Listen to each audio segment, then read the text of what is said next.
നമസ്കാരം. കനത്ത മഴയാണ്. ഇതുപോലെ റോഡിന്റെ പല ഭാഗത്തും വെള്ളക്കെട്ടുകളുണ്ട്. അപ്പൊ ഇങ്ങനെ വെള്ളക്കെട്ടിലൂടെ ഓടിച്ചു വരുന്ന വാഹനങ്ങൾക്ക് സഹായമായി ഞങ്ങൾ റോഡരികിൽ നിൽക്കുമ്പോൾ പലരും ചോദിക്കുന്ന ഒരു ചോദ്യമാണ്, എത്രത്തോളം വാട്ടർ ലെവൽ ഉണ്ടെങ്കിൽ അല്ലെ വെള്ളത്തിന്റെ ഏത് ലെവൽ വരെ നമുക്ക് വാഹനം സുരക്ഷിതമായി ഓടിച്ചു പോകാൻ പറ്റും എന്നുള്ളത്.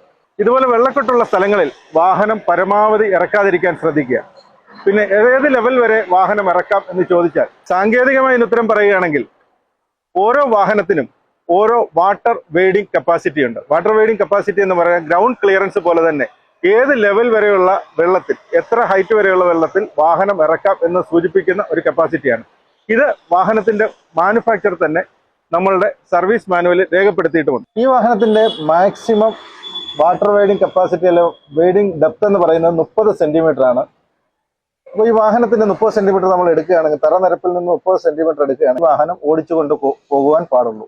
അപ്പോൾ ഈ മാക്സിമം വാട്ടർ വെയ്ഡിങ് കപ്പാസിറ്റി പറയുന്നത് ആ ലെവൽ വരെ, അതായത് 30 മുതൽ 40 സെന്റിമീറ്റർ വരെ ഹൈറ്റ് ഉള്ള വെള്ളക്കെട്ടിൽ മാത്രമേ നമ്മുടെ വാഹനങ്ങൾ ഇറക്കാൻ പാടുള്ളൂ എന്നാണ്. ഇനി SUV പോലുള്ള വാഹനങ്ങളാണെങ്കിൽ അത് 70 സെന്റിമീറ്റർ ആയിട്ടായിരിക്കും മാർക്ക് ചെയ്തിരിക്കുന്നത്. അതായത് 70 സെന്റിമീറ്റർ ഹൈറ്റ് വരെ വാട്ടറുള്ള സ്ഥലത്ത്, വെള്ളമുള്ള സ്ഥലത്ത് ഈ വാഹനങ്ങൾ ഇറക്കുന്നത് സുരക്ഷിതമാണ്, അല്ലെങ്കിൽ മറ്റു പ്രശ്നങ്ങൾ ഉണ്ടാകില്ല എന്നാണ് മാനുഫാക്ചർ പറയുന്നത്. പക്ഷെ ഇതിന് മുകളിലേക്കാണ് പലപ്പോഴും നമ്മുടെ റോഡുകളിൽ വെള്ളക്കെട്ടുള്ളത്. അപ്പൊ അങ്ങനെയുള്ള വെള്ളക്കെട്ടുകളിൽ വാഹനം ഇറക്കുമ്പോൾ എന്തൊക്കെയാണ് നമ്മൾ ശ്രദ്ധിക്കേണ്ടത്? ഇപ്പൊ ഞാൻ ആദ്യം പറഞ്ഞ പോലെ ഇത്തരം വെള്ളക്കെട്ടുകളിൽ പരമാവധി വാഹനം ഇറക്കാതിരിക്കാൻ ശ്രദ്ധിക്കുക.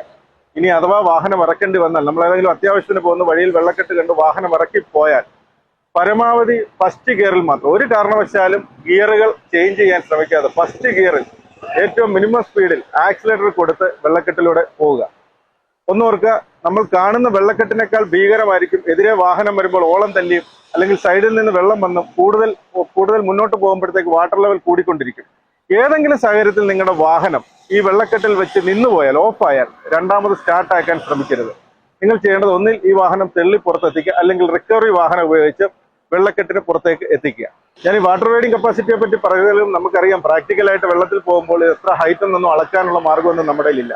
അപ്പൊ അതിന് ചെയ്യേണ്ടത്, നമ്മളുടെ വാഹനത്തിന്റെ വീലിന്റെ പകുതിക്ക് മുകളിൽ വെള്ളമുണ്ടെങ്കിൽ അത്തരം വെള്ളക്കെട്ടിലേക്ക് വാഹനങ്ങൾ ഇറക്കാതിരിക്കുക. കാരണം ഈ വെയ്ഡിങ് കപ്പാസിറ്റി നമ്മൾ നിർണ്ണയിക്കുന്നത് വാഹനത്തിന്റെ എയർ ഫിൽട്ടർ പ്ലേസ് ചെയ്ത സ്ഥാനവും വാഹനത്തിന്റെ ഇലക്ട്രിക്കൽ കമ്പോണന്റ് പ്ലേസ് ചെയ്ത ഹൈറ്റും ഒക്കെ വെച്ചിട്ടാണ്.